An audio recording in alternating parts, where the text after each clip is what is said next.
This is Arab Talk on KPOO 89.5 FM in San Francisco. This is Arab Talk with Jess and Jamal. I'm Jess Ghannam. And I'm Jamal Dejani. Jamal, we have lots of breaking news in Palestine that we're going to be covering today. We just learned in the last 24 hours that Israel has bombed a school in Gaza, killing 30 Palestinian children. And while this was going on, the U.S. Congress was feting and celebrating and kissing the ring of Benjamin Netanyahu. We're going to be covering that as the show goes on today. Also, within the last day or so, Israel is accusing Hezbollah of launching an attack, killing Druze children while playing soccer in a field in the occupied Golan Heights. This has not been independently confirmed, although the United States is supporting the Israeli military in their claims that Hezbollah has done this. But in fact, the Hezbollah military wing has explicitly stated it did not send this bomb into the occupied Golan Heights. We'll be talking about that today. Lastly, we'll be talking a little bit about our new presidential Democratic presumptive nominee, Jamal, Kamala Harris, who's being packaged in a completely different way. And the question that is on everybody's mind, including yours and mine, will the Harris administration, if they win, and I doubt they will, but if they win, will they have any new or different approach to what's happening in Palestine? We'll be covering all those stories today. But before we do that, we're going to watch an interview that you did with Arab Talk reporter Phil Pasquini as he's covering the demonstrations at the U.S. Capitol due to Israel's Prime Minister Benjamin Netanyahu's addressing a joint session of Congress. There was a big boycott, as you and I know, like 100 people, 100 Democratic Congress people boycotted this event. There were massive demonstrations around D.C. Hundreds of people were arrested. Charges have been dropped. We're waiting for the arrest warrants. You know, there's a lot going on. Phil has updates on all of that information. That's right. Phil Pasquini in Washington, D.C., he covered the demonstrations, spent the entire day, interviewed some of those people who came just as far as from Florida and other states. Many of them rode on the bus for more than 25 hours to get to Washington, D.C. And we'll watch the interviews first, and we'll go directly to Phil Pasquini. As far as I'm aware, we've come the longest distance of any group that's here today. We're from South Florida, so we traveled a little bit over 1,000 miles and 17 hours on a bus, and just we're thrilled at the opportunity to get here. The bus was sponsored by Jewish Voices for Peace, which is kind of indicative of the unity that we have amongst us. Imagine what would drive a group of people to get on a bus for so many hours. What, 15 hours? A genocide. Babies being slaughtered. And Congress is going to host a war criminal. It's shameful. It's absolutely shameful. My ancestors were victims of genocide. Okay, the Taínos. Humanity needs to wake up and envision a new world where we care about each other. Care about babies being burned alive. Care about just humans. It's just about the heart. If you see what's happening in Gaza and Palestine, they don't have water, food, electricity. It is our tax money, our bombs that are doing that to the Palestinians. So everyone needs to rise up. Do you think that with Kamala Harris now entering the presidential race, that there'll be any change in American foreign policy with respect to support of Israel and empathy for Palestinians in Gaza? AIPAC, almost 70% of AIPAC donations go to Democrats. So it's highly unlikely that, I mean, she'll provide lip service, but as far as anything that's substantive, no, I just can't foresee a difference. Since 1950, the United States has provided more money to Israel than any other country on the planet. And we're continuing to do that. $3.8 billion a year for weapons. And right now there's appropriation for another $15 billion. I don't see her getting in the way of that. I would go even further and say there's no difference between Netanyahu, whatever his name is, and Hitler. The same darkness, just mutated. And that's why humans have to be careful. If you don't hear what traumatizes you, you become the oppressor. This is my first coming here, standing with the Palestinian, standing with the truth and for humanity, standing for humanity. Justice, what's going on overseas, like in Gaza and Sudan. My name is Lisa Atwa, and I'm here from Raleigh, North Carolina. And I'm here because I don't want to see the United States support a genocide. I've been familiar with the Palestinian issue since my childhood, and I'm happy to see that the world is waking up. I believe we should cease all aid to Israel. I actually do have hope for Kamala Harris. I do think that she will behave positively. Thousands of demonstrators flooded the streets of Washington, D.C. on Wednesday, protesting Israeli Prime Minister Benjamin Netanyahu's visit and his address to a joint session of U.S. Congress. A group of protesters burned Netanyahu in effigy and demanded his arrest. The U.S. has seen protests across the country on college campuses and elsewhere in opposition to the ongoing genocide in Gaza and calling for a ceasefire. Some members of Congress, mostly Democrats, did not attend Netanyahu's speech, either as a protest of the war or due to previously scheduled events. And the Israeli Prime Minister drew boos from U.S. lawmakers during his speech when he criticized protesters outside as Iran's useful idiots. Joining us to discuss this and more is our reporter in Washington, D.C., Phil Pasquini. Thank you for being there, Phil, for us and for your great report. Well, thank you. It's good to be here. I'm sorry that we have to report on such terrible things.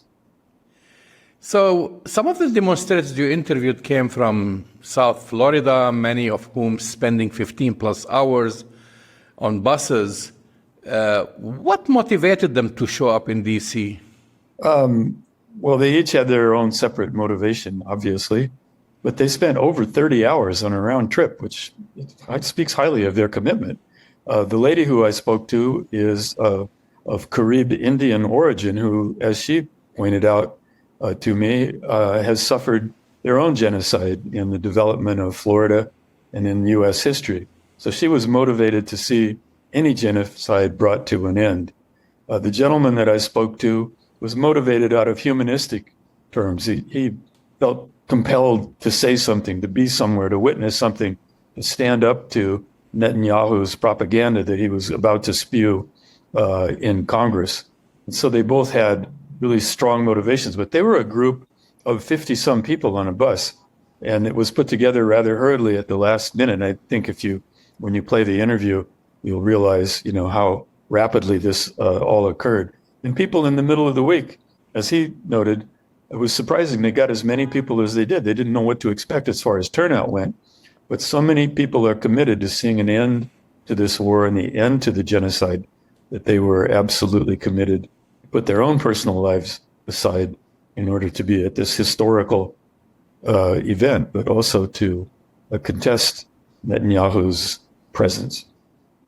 So that's why actually the next question was about demographics. You started talking about that, what were their ages, the diverse crowd, talk about what you've seen, the young, old. Right. There were estimated 5,000 people in the area that I was, which was on Pennsylvania Avenue and 3rd Street. But there were other bands of people running around the city attempting to block the motorcade by blocking intersections. And they were very fluid in that when the police arrived to break up and disperse them, they would move off, blend into the crowd, and go somewhere else and start an action again. And there were about 5 groups that were demonstrating yesterday, 4 of them for the end of the war. One group supporting Israel, but not the genocide, wanting to see people release the hostages and so on. But the ages ranged mostly, I would say, in 20s to 40s. There were several older people there who have been involved, as I have been, and civil rights issues and Vietnam War and all the other things that have occurred since then. But it was good to see the Palestinian youth out in numbers. And they were a very diverse group. I mean, they were people who were dressed thematically with pro-Palestinian clothing, both in colors and T-shirts with various things written on them. And older people who, if you saw them in a shopping mall, you would have no idea that they were empathetic to the cause. But it was a wide variety of people, which was good. That's very refreshing in my mind, at least. So there were reports of some disruptions, such as burning the American flag and reports of graffiti on monuments. I don't know if you witnessed this or, I mean, you heard about it, but was this kind of like done by fringe elements? Because what I saw is there were like orderly demonstrators carrying placards, chanting, and so forth. And then the media, you open the Washington Post or turn on CNN, and the first thing they start talking about the burning of the American flag. Yeah, I didn't witness it because I had left. It was extremely hot. And when I left and afterwards, it was very peaceful. People were there to support a cause. They had, good feelings about coming together and demonstrating. There were a number of speakers at the rally who reiterated the same themes over and over about an immediate ceasefire, the release of the hostages and so on. Later, as the group moved towards Capitol Hill, which I will say was cordoned off by police that came as far away as from New York to act on behalf of the Capitol Police staff, they moved towards Union Station, and there was a red line, if you will, that they couldn't go past. Some provocateurs, I guess, went beyond that to challenge it. They got to Union Station. They lowered, I believe it were 3 American flags in front of Union Station. Someone had an effigy of Netanyahu. They set that and the flags on fire. Now, I don't know who did that, and I don't think anybody really knows what their affiliation was. Could be anything from a shill planted by a third party to antagonists who show up at these things only to be disruptive and to cause as much problems as possible. There are people who dislike the police to the degree that they will challenge them whenever they're given an order to do anything. So I wouldn't, the media tends to blame everybody as a group and paint everyone with the same brush. But by and large, most people that were there for the reasons that we all know about in terms of the issues at hand. And there were just a small minority of people that participated in that. Although when they fired the pepper spray and the flash bang grenades, of course, that affected everybody in the crowd and they moved back. That immediately quelled the situation. So, there's both sides. Certainly, that action didn't do anything to engender people in general who may not be familiar with the issues or not care about it to understand that people were protesting Netanyahu's visit and all that's been going on in this war thus far. From the video I saw, it looked like a war zone because you started talking about the police, the barricades, and the police in full gear, and it just made me wonder if we had if we had this reinforcement on January 6th. I think we wouldn't have the problem in the capital. I mean, makes you think like why the government spends this much money to protect a foreign leader, but they don't spend the money to protect the capital and protect, for example, former President Trump, who was almost assassinated. Right. That's government work for you. They hit and miss. In this instance, they were given, they gave out to the protesters permission to, through a permit process to be there. So they knew what the anticipated crowd would be. So they were prepared. But that wasn't lost on anyone in the aftermath that, they did more to quell problems yesterday than they did on January 6th. And they certainly knew very well ahead of time, January 6th as well, that there were going to be issues. Why they chose not to prepare for it? It's a $24 question. The same with the incident with the assassination attempt against Trump. Here you have the police gathered in a building below the assassin while he's on the roof. They had been warned and they did nothing.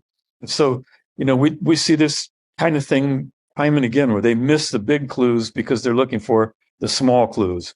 I always say that low tech will prevail over high tech 99.9% of the time. So I don't know if you had conversations with people afterwards who watched the speech and saw the 50 plus standing ovations given to a war criminal waiting to be served with a warrant for his arrest. And so what kind of conversations have you had? I mean, what's the impression, coming from Washingtonians who Right. watched something like this? Like, it looked like a chapter or an act from a movie, Yeah, it's been watching it. Yeah, it's been referred to as a PR visit. It has nothing to do with the issue. It has everything in Netanyahu's mind, I believe, to bolster his image in Israel. But they're mad in Israel because he left and they still have hostages. He's not being the leader that they anticipated he would be. The general tone and direction here is that people felt they were being lied to, that it was a poor show, that he spent all his time. It was a very negative speech in that, he did nothing to put light on the subject or talk about, for example, what Israel's plans are for when this draws to a close, or how he's going to get the hostages back, what kind of negotiations he's been bothered with. It was mostly about what I picked up from it, and I think most people did, was a lecture rather than an address that purportedly put Israel as a speed bump between radical Islam and America. He's trying to place himself as Ukraine, we know to be a speed bump, if you will, between Russia and Europe. And we've given him and Israel billions of dollars, and we get nothing in return except being used at every possible juncture. I found it interesting in light of the fact that the Lancet, the British medical journal, that had done a study on what the possible number of total casualties thus far, and that was 2 weeks ago, in Gaza was about 180,000. This includes people who are missing and are probably buried in buildings. And he talked about how surgical, basically, the bombing has been, and how so few people, and referred to a professor, which I guess legitimizes lies and statements that are mistruths, as to the small number of casualties that have occurred. And I remember years ago, with them accusing, and recently again, accusing UNRWA of being a terrorist, part of the terrorist organization, part of Hamas. You may remember when the girls' school in Jerusalem collapsed. It was an UNRWA girls' school because they were tunneling underneath it to build a passageway to the city of David. So I find it, I was insulted by it, actually. I thought, first of all, I should have never been invited. And secondly, I thought the ovations were very poor. I mean, it made us on the world stage look like we were even more complicit. And I must say, the people who were there, who attended it and did clap for him, are really more complicit than all of us are with our tax dollars paying for this. I think it was very condescending. Very much. Both, the American people, Congress, and as you've mentioned, the way he was talking, lecturing, Yeah. And there is a video, actually, someone that shot many years ago about Netanyahu, saying how he knows the mentality of the American people and he knows how to talk to them. Oh, that's good. MIT. Yeah, he brags about this. But I think the worst statement that he's made, aside from the pack of lies he's put, was calling, these thousands of people who came to demonstrate against the genocide. And I'm not talking about just the people who came to Washington, D.C., but we've reported to us before from the university, George Washington University, and many other college campuses where they had also thousands of students demonstrating as Iran's useful idiots. And I mean, what do you think about that? I mean, someone for a foreign leader to accuse basically the U.S. citizens for practicing their First Amendment right. Precisely. He is not, although he may be familiar and know how to talk to Americans, he's certainly, in my mind, not aware of or cognizant or respectful of our Constitution, which Israel doesn't have a written constitution, by the way. So it's a foreign concept to him, I'm sure, especially when he wants to dictate terms to everybody, including his own people. We saw that with the riots, the judicial riots earlier this year. But he clearly has no respect for First Amendment, for people's rights to gather and contest positions of the government and to demonstrate in free speech.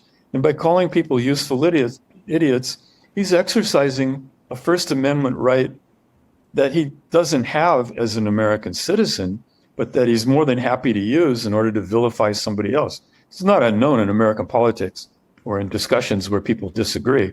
They're always pointing finger at the other side.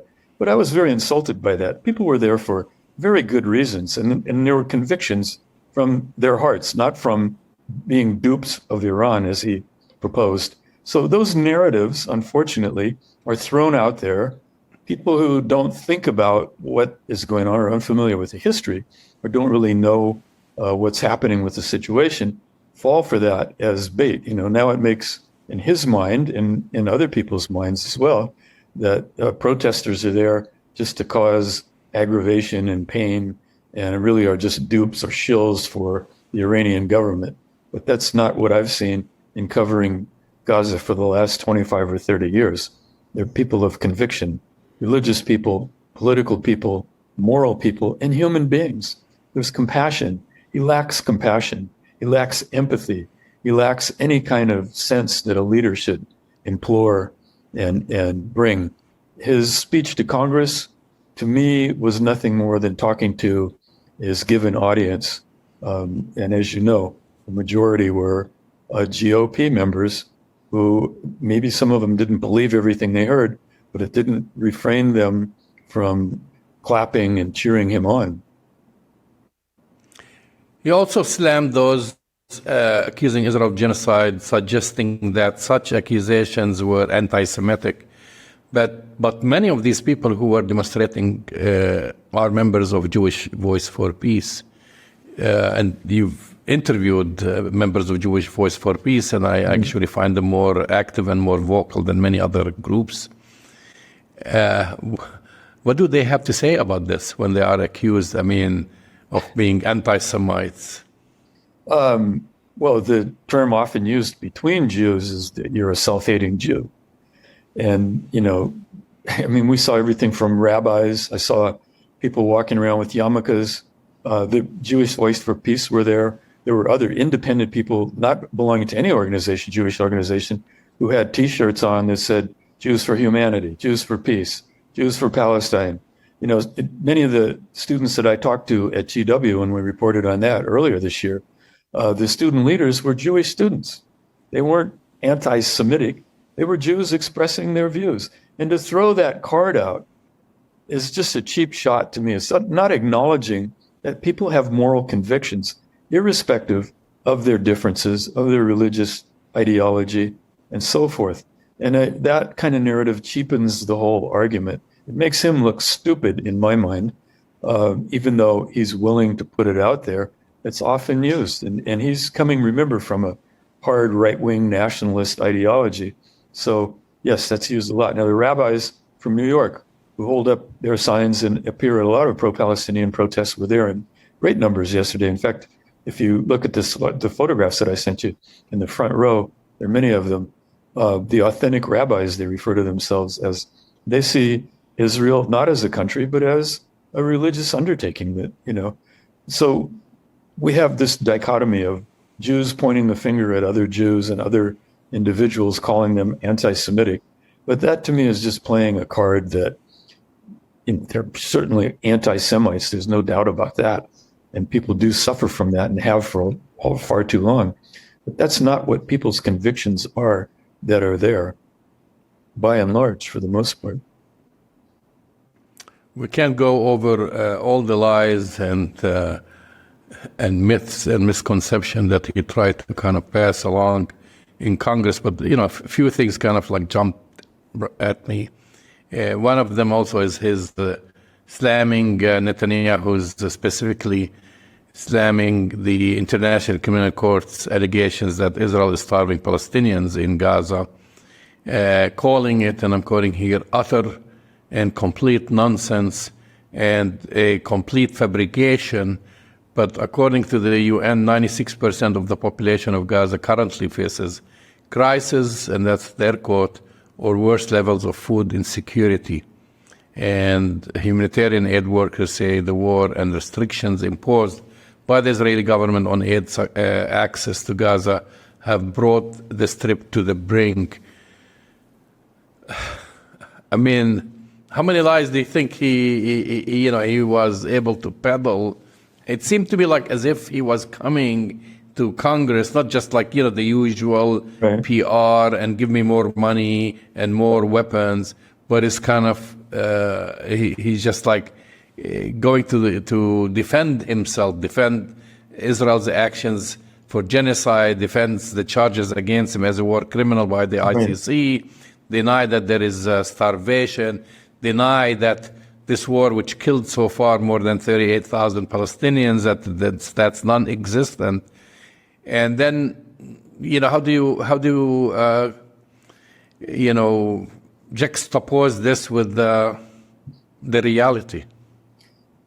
You can't. There's no comparison. I mean, he is, hopefully will be convicted for war crimes, and he's trying to absolve himself of responsibility by talking about, as you heard, give us more weapons, we'll do this quicker.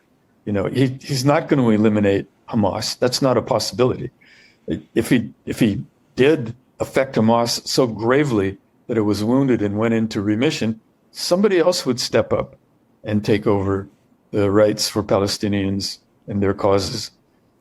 People are going to be more ingrained, and he's done more to create what he calls terrorists in future generations. What child who loses his whole family and survives and has been through that trauma, what person, what human being that has been subjected to the inhuman things that we've seen, the carpet bombing of civilians being forced to move every other day because of clear zones that they don't want to bomb, and then they end up bombing them as they're moving or when they resettle. Who is not going to be resistant to occupation after that, after 75 years on top of it? So to me, the speech spoke to Congress more about his justification of why they're there and that they're doing these things not in a criminal manner, but in Israel's best interest to protect the U.S. from invasive or invasion from Iran. He keeps pushing Iran to the forefront, and instead of taking responsibility for their actions and the disproportionality of what they've done, this asymmetrical war, which is kind of a joke because it's not a war, it's more of an urban attack. That to me was the theme that was the underlying thing, that he's trying to talk to the choir by convincing them that he's justified in what he's doing because of these evil people on the other side. Now, certainly the attack on Israel on October was a horrific event. And I don't think anybody of conscience would say that it was justified or anything else. I think people understand why it occurred historically, but he's laying more groundwork now for these kinds of events to occur in the future than has been laid in the last 75 years. You look at the pictures of Gaza and you can see the total annihilation of the entire strip. It's like burning your house down because there's a fly in it and you want to get rid of the fly. It doesn't make any sense on any level, political or anything else, except from his perspective, to keep himself out of jail. And the answer to the question of how the attack occurred in October, when he has such a great network of intelligence and military abilities occurred, has yet to be addressed. I think, if I remember correctly, when it first occurred, and someone asked about an investigation, he said, when it's over, we'll investigate. So that leaves a lot to be desired. We understand what he's talking about. As a photojournalist, everything like film and pictures, it's all about perception and the optics. I want to go back to the optics, what we saw with the GOP congressmen and women giving him all these standing ovations. There were about, or more than 100 Democrats who boycotted his speech. Right. but their seats weren't empty. And I read from a tweet that was posted by Congresswoman AOC that they were filled by guests, Right. and so it kind of looked like the entire Congress was giving him standing ovations. Do you feel that these congressmen, congresswomen who boycotted his speech made a mistake by not being there and doing like what Rashida Tlaib did? Yeah, no, by holding a sign saying that he's a war criminal. Yeah, I think that would have been a better approach, or just stand up and turn your back to him, so that he can see the numbers that are there. I guess it works both ways. That thing of filling the empty chairs reminds me of the Trump Hotel, that even though it was half empty, every light in every room was on every night. The only rooms that were inhabited were the rooms where the lights were turned out because people wanted to sleep. But the optics of it was, my goodness, the whole hotel is full because the lights are on. So that's part of the false narrative of this whole thing. 320 people, congressional and Senate staff members, signed a letter to Congress saying, do not invite him. We will not be there. And they didn't show up. So, even some of the people that were there, if you noticed in the audience when they panned the camera, they weren't clapping. They were sitting in their chair. They didn't stand up. But it wasn't such significant numbers. And that's not lost on him. He has eyes. You can see what's going on. But I think when you're speaking of optics, it would have been better if people had been there and either turned their back to him or not stood up. Because then you can see, as I've covered many times, for example, gun deaths of children in the U.S. When you go to the Capitol and there's 32,000 pairs of empty shoes in front of the building, it contextualizes the narrative that you can't dispel any other way. So I would agree, with you that maybe it would have been better had they stayed there and actually shown, their lack of support for him. I want to veer off a little bit from this, but it's connected in a way. Washington, D.C. is totally different now. Not in my lifetime that I've seen president and the nominee kind of drop out of the race, and now the Democratic Party is scrambling. They've anointed Kamala Harris as the successor. Basically, 1 month away from the convention. And so what's the mood like? I mean, what are people thinking? I mean, what's going to happen now? Reading the tea leaves. In my lifetime, Lyndon Johnson decided not to run for a second term. So this is the second time in my life I've seen this. It's not something new. It's not something expected. But he didn't. Did he do it like midway? Yeah, way ahead of time. So way ahead of time. Yeah. Yeah, there was actually time to have a convention.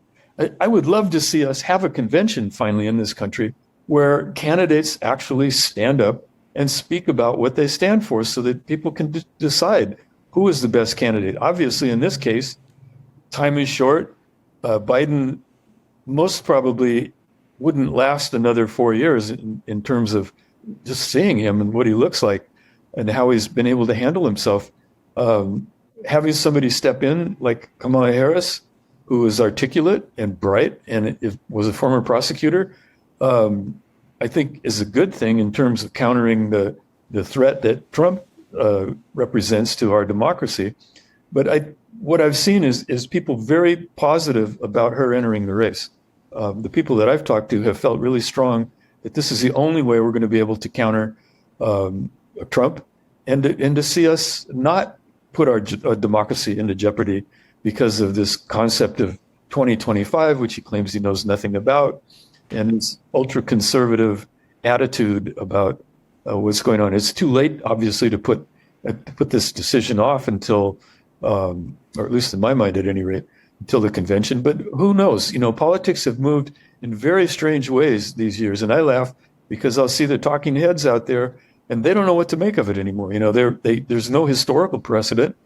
There's just too many narratives floating around. I think it's good, but it has some limitations imposed upon it as well. I want to play the devil's advocate here. Kamala Harris is local San Franciscans, probably Yes. almost everyone in San Francisco has met with her, including myself at one point. But she received, I think, 8% before she dropped out of the race. Right. And that's actually, I think, California. So what makes you so positive that she's going to do a great job against Donald Trump? Trump was on TV, I think it was last night. I saw a video of place he was making a campaign speech.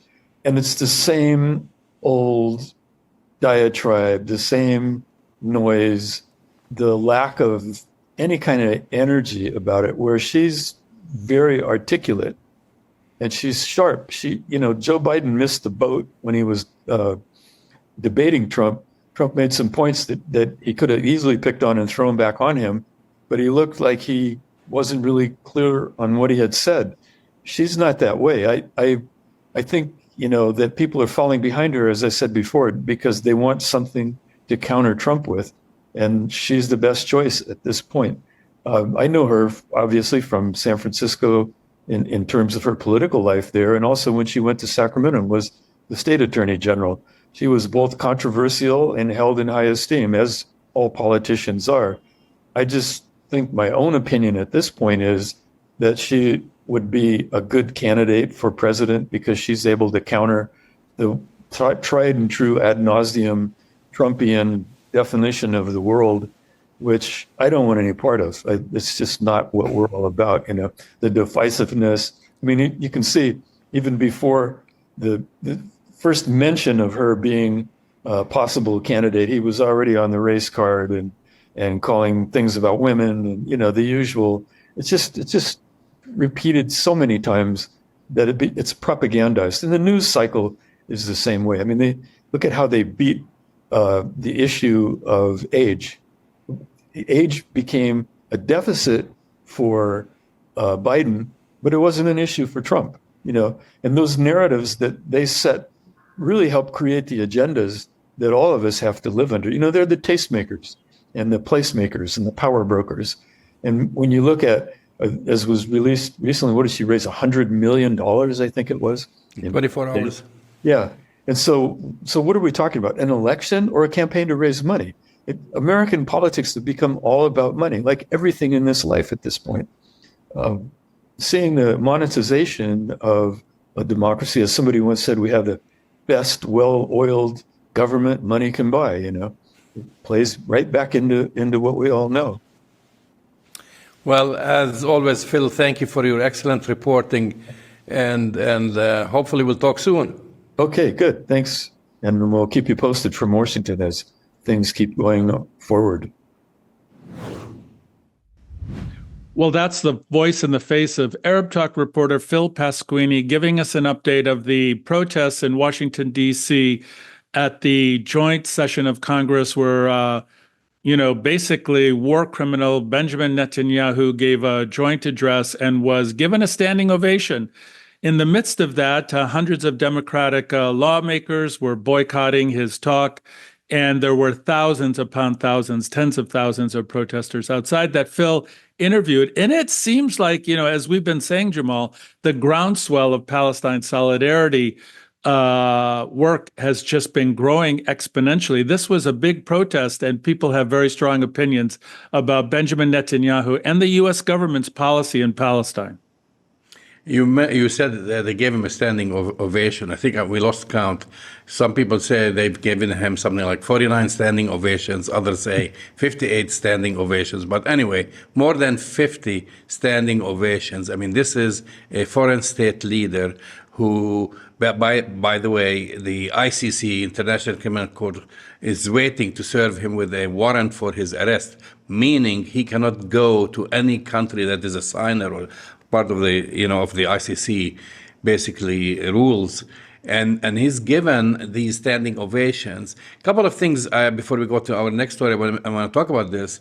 The media kept going into a loop 24/7, showing some of these demonstrators, a fringe element, right, putting some graffiti on some of the statues in Washington, D.C., and they just kept going and going and going all about it. And I guess one individual whose identity has not been identified yet, burning the American flag. And they didn't show you about all the orderly, basically, demonstrators who came expressing their opinion and practicing their First Amendment, saying basically that they don't want to welcome a war criminal into the U.S. Capitol. And that's the big story. The other big part of the big story, I've counted at least 38 lies. That's me personally, just going quickly, that Benjamin Netanyahu delivered, lying that Israel wants peace, lying that Israel wants a ceasefire. Why did they arrest the families of the hostages at the rotunda, Jess? These are the families because they knew that he wasn't coming to make a deal and get their families out. And yet, as you've mentioned, the lap dogs went kissing his ring, giving him standing ovations, which, by the way, the Congress hall seemed full, but it was missing more than 100 representatives and senators, mostly Democrats. But they filled their seats with spectators, with supporters to make it look like it was totally full. Yeah, but I think your comment is really important about the media representation, because they wanted to frame it as like aggressive anti-American protests, rather than what it was is a protest of the internationally condemned genocide and massacres that the Israeli military at the hands of Benjamin Netanyahu are committing. And we'll get to this later on, Jamal, because after they showed that fringe element of the protests, Kamala Harris issued a statement showing her deep support for Israel and a condemnation of protesters and, using the word anti-Semitism and all of this. So we get a kind of preview of the Harris administration if in fact she's elected.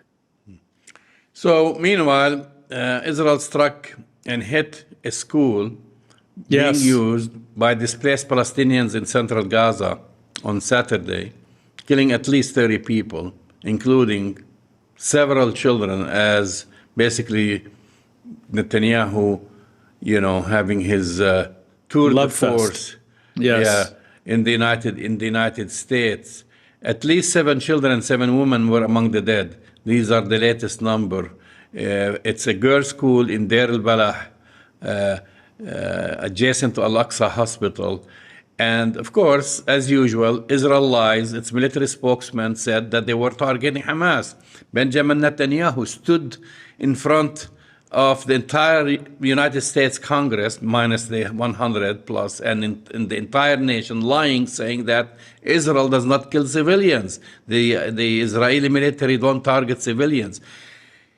Not mentioning that they've killed also aid workers, they've killed doctors, they've killed teachers, they've killed professors, and so forth. But again, they claim that they target Hamas, like what? Palestinians have a factory of props that they bring the corpses of mannequins and put them in the street, and showing that all these children are either killed or maimed or they have lost limbs and so forth.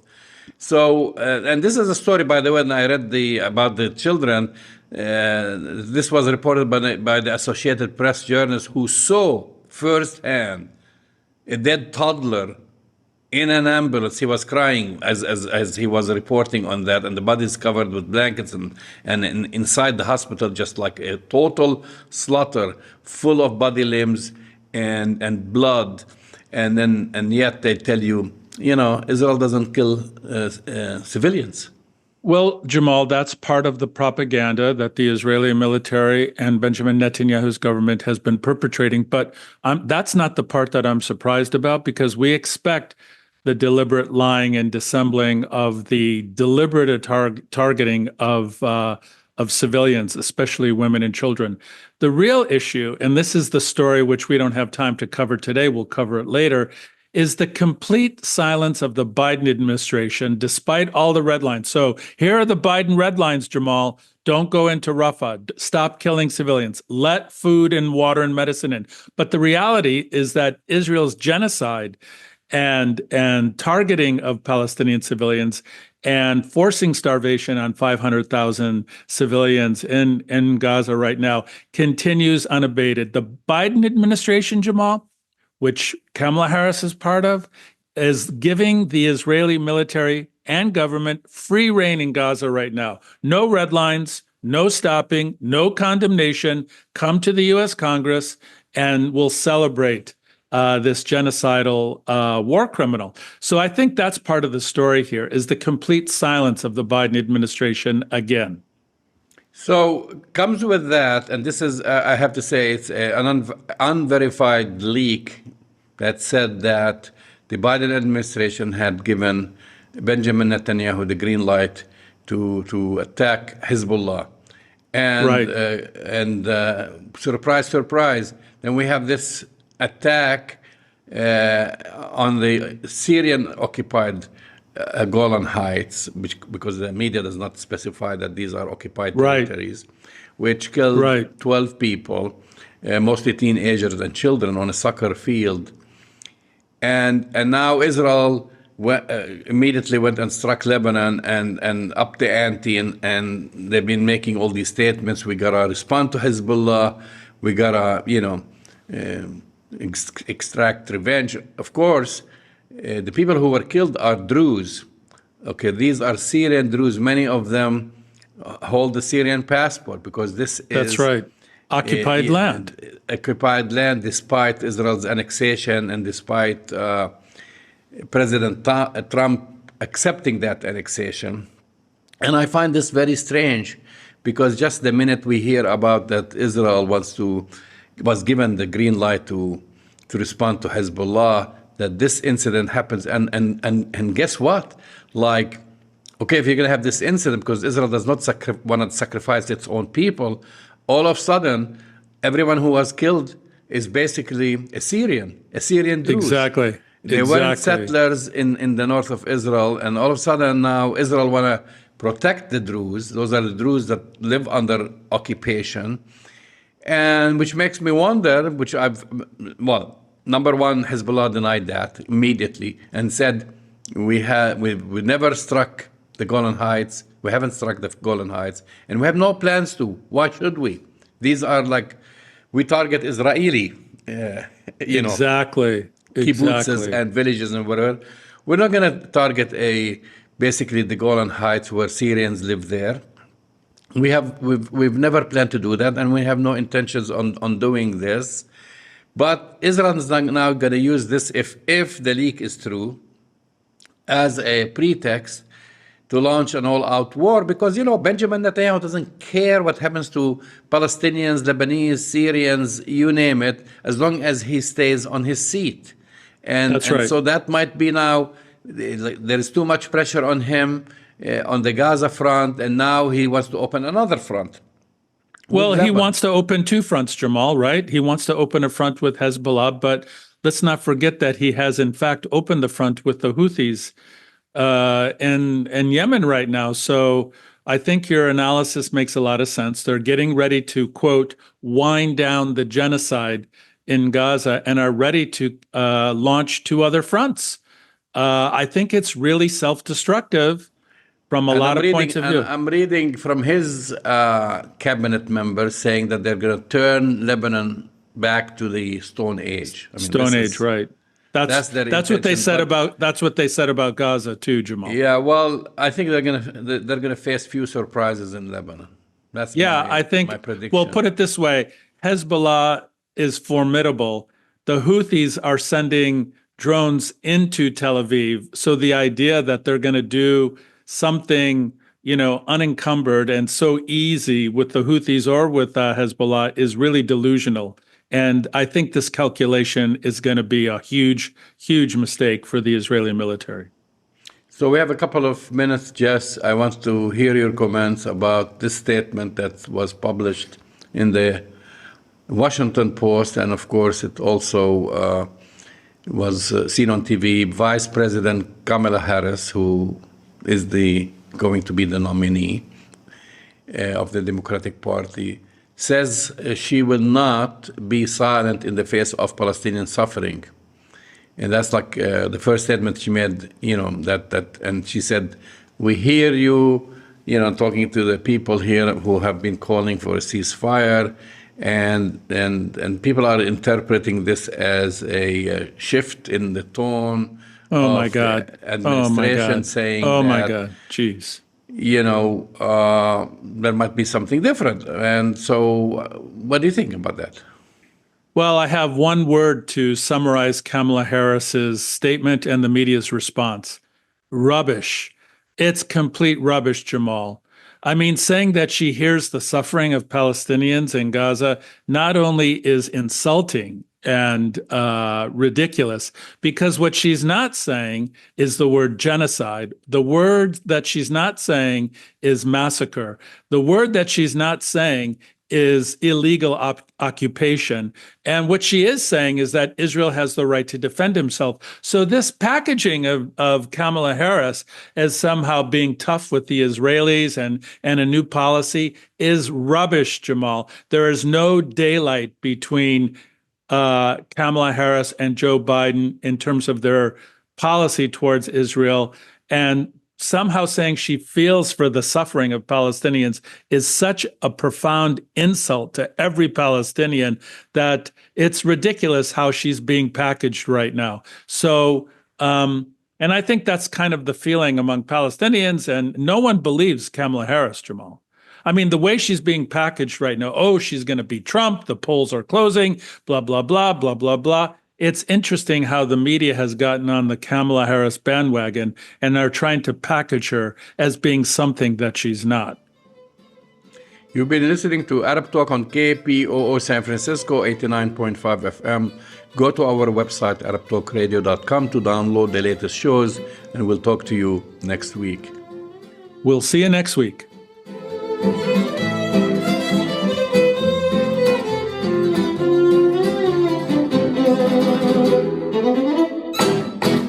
you.